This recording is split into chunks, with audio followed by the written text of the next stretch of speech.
ઓમ શ્રી પરમાત્મને નમઃ. શ્રીમદ ભગવદ્ ગીતા અધ્યાય 12 ભક્તિ યોગ, એનો આજે શ્લોક ક્રમાંક 2. પહેલા શ્લોકમાં અર્જુને ભગવાનને પ્રશ્ન કર્યો છે કે કયા ભક્તો તમને વધારે પ્રિય છે, સગુણ સાકાર રૂપે ભજે તે કે પછી નિર્ગુણ નિરાકાર રૂપે ભજે છે તે. એમાં આ બે ઉપાસકોમાં વધુ ચઢિયાતા યોગવેત્તા કોણ છે? તો એના ઉત્તરમાં શ્રી ભગવાન કહે છે, શ્રી ભગવાન વાચ મય્યાવેશ્ય મનો યે માન નિત્યયુક્તા ઉપાસતે શ્રદ્ધયા પરયોપેતાસ તે મે યુક્તતમા મતાઃ. મય્યા વેશ્ય મનો યે માન નિત્યયુક્તા ઉપાસતે. મન ત્યાં જ લાગે છે જ્યાં પ્રેમ હોય છે, અને પ્રેમ હોય તેનું ચિંતન આપમેળે જ થાય છે. નિત્ય યુક્તાહા, ભગવાન કહે છે કે પોતે ભગવાનની ભક્તિમાં લાગી જાય. ભગવાન જ મારા છે અને હું ભગવાનનો છું, અને જ પોતાનું ભગવાનમાં લાગવું કહે છે. પોતાનો દ્રઢ ઉદ્દેશ્ય ભગવાનની પ્રાપ્તિ થતાં જ મન અને બુદ્ધિ અનાયાસે ભગવાનમાં જ લાગી જાય છે. આનાથી ઉલટું, જ્યારે પોતાની મન બુદ્ધિ ભગવાનમાં લાગતી નથી હોતી અને ઉદ્દેશ્ય ભગવાનની પ્રાપ્તિનો નથી હોતો, ત્યારે ગમે તેટલા પ્રયત્ન કરવા છતાં પણ મન અને બુદ્ધિ ભગવાનમાં લાગતી નથી. આપણા સૌની એ જ ભૂલ થાય છે કે આપણે પોતે ભગવાનમાં ન લાગીને આપણા પોતાના મન બુદ્ધિને ભગવાનમાં લગાડવાનો પ્રયત્ન કરીએ છીએ, અભ્યાસ કરીએ છીએ. પરંતુ પોતે ભગવાનમાં લાગ્યા વિના મન બુદ્ધિને ભગવાનમાં લગાડવાના તે કઠિન વસ્તુ છે. જ્યારે આપણે કરતા થઈ જઈએ છીએ કે નહીં, હું ભગવાનનો જ છું, ભગવાન મારા છે, ત્યારે અનાયાસે ભગવાનમાં મન બુદ્ધિ લાગી જાય છે અને ભગવાનને અર્પિત મન બુદ્ધિ થાય છે. ત્યારે નામ જપ, ચિંતન, ધ્યાન, સેવા, પૂજા વગેરે ગમે તે ક્રિયા કરીએ આપોઆપ ભગવાનને માટે જ થઈ જાય છે. જ્યારે આપણે બધામાં જ ભગવાનને જોયા હોય, ત્યારે કોઈ દિન દુખિયારું હોય, કોઈને કષ્ટ પડતું હોય, તો આપણે એની અંદર ભગવાનને જોયા પછી આપણે એની સેવા કરવા લાગી જઈએ છીએ. કોઈ ચીડ ચડતી નથી અને એવો ભાવ થાય છે કે મૂર્તિ પૂજા તો ઘણી કરી છે, પણ આ જીવતા દેવની પૂજા કરી લઈએ, એની સેવા કરી લઈએ, એના આત્માને શાંતિ જો થઈ જશે તો આપણું કલ્યાણ થશે, ચોક્કસ થશે. જે સાધકનો ઉદ્દેશ્ય આ સંસારના ભોગોનો, સંસારમાંની વસ્તુનો સંગ્રહનો અને એમાંથી સુખ લેવાનો નથી, પરંતુ એને એવું લાગે છે કે બસ હું પરમાત્માને પ્રાપ્ત કરવા માટે જ અહીં આવ્યો છું, તો તેના દ્વારા ભગવાન સાથે પોતાની એક અલગ ઓળખાણ શરૂ થઈ જશે.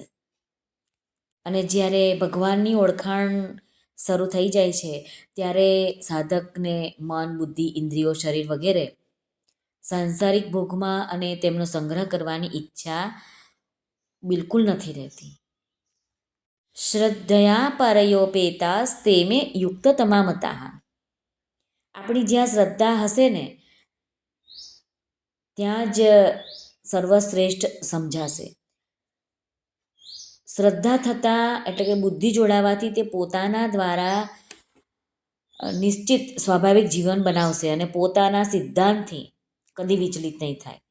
જ્યાં પ્રેમ હોય છે ને ત્યાં મન જાય છે, અને જ્યાં શ્રદ્ધા હોય છે ને ત્યાં બુદ્ધિ જાય છે.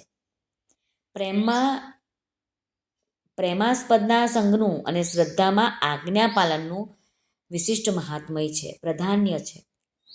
એમ જોવા જાય તો આ અર્જુને પ્રશ્ન કર્યો છે એનો ઉત્તર ભગવાને અધ્યાય 6માં જ આપી દીધો. પણ એમ છે વાત કે જ્યારે આપણને એનો ઉદ્દેશ્ય નથી હોતો આ પ્રશ્નનો, ત્યારે કોઈ પણ વાત આવે તો આપણે ધ્યાનમાં નથી લેતા, પકડી નથી શકતા. તો એવું જ અર્જુન સાથે થયું છે. અર્જુનને બધું જ કહી દીધું ભગવાને, પરંતુ ત્યારે અર્જુનનો પ્રશ્ન નહોતો, એટલે એમણે પકડી નહીં આ વાતને. અને અત્યારે એ જ પ્રશ્ન ભગવાનને પૂછે છે અને ભગવાન ઉત્તર આપે છે કે મને બંને ગમે છે, પણ મારામાં મનને પરોવીને નિરંતર ભજન ધ્યાનમાં રચ્યા પચ્યા રહેનારા જે ભક્તજનો અત્યંત અડગ શ્રદ્ધાભાવથી યુક્ત થઈને મુજ સગુણ સ્વરૂપ પરમેશ્વરને ભજે છે તેઓ મને યોગીઓમાં પણ વધુ ચડિયાતા યોગી રૂપે માન્ય છે. આપણે શાસ્ત્રોનું વાંચન કરીએ છીએ, કથા સાંભળીએ છીએ, અમુક મહાત્માઓની કથાઓ પણ સાંભળીએ છીએ. ત્યારે જે આવે છે તો ત્યારે આપણે પકડી લેવાનું હોય છે કે આ આપણા માટે જ છે. આપણા કાનમાં ગયું એટલે સમજવાનું કે આ આપણા માટે જ છે, બાકી આપણા સુધી આવે જ નહીં. પણ અર્જુનને પણ આપણી જેમ જ મોહમાં હતો એટલે એનો પ્રશ્ન પણ નહોતો, એટલે એને એ ઉત્તર તરફ એનો ધ્યાન નથી ગયું. એટલે ફરીવાર ભગવાને પાછું એના માટે થઈને ભગવાને ઉપદેશ કરવાનું ચાલુ રાખ્યું છે. અને આમ પણ ભગવાનને શ્રી કૃષ્ણ વંદે જગદગુરુ કહેવામાં આવ્યા છે. કેમ કહેવામાં આવે છે? કારણ કે આ એક એવો શિક્ષક છે કે કેટલી વાર અર્જુન પૂછે છે કે આમ તેમ ઉલટાવીને પલટાવીને બધાએ પ્રશ્ન પૂછે છે, પણ તો પણ એક વાર પણ એ કંટાળ્યા નથી, ગુસ્સે નથી થયા. અને જો આજના ટીચર હોય, શિક્ષક હોય, જો વિદ્યાર્થી ઉલટ પુલટ પ્રશ્ન કરશે અડીએ ને ઘડીએ 5 વાર 10 વાર 15 વાર તો અકળાઈ જશે. પણ આ ભગવાન એવા છે કે અકળાયા નથી, પરંતુ પૂર્ણ સ્મિત સાથે અર્જુનના પ્રશ્નનું નિરાકરણ કર્યું છે.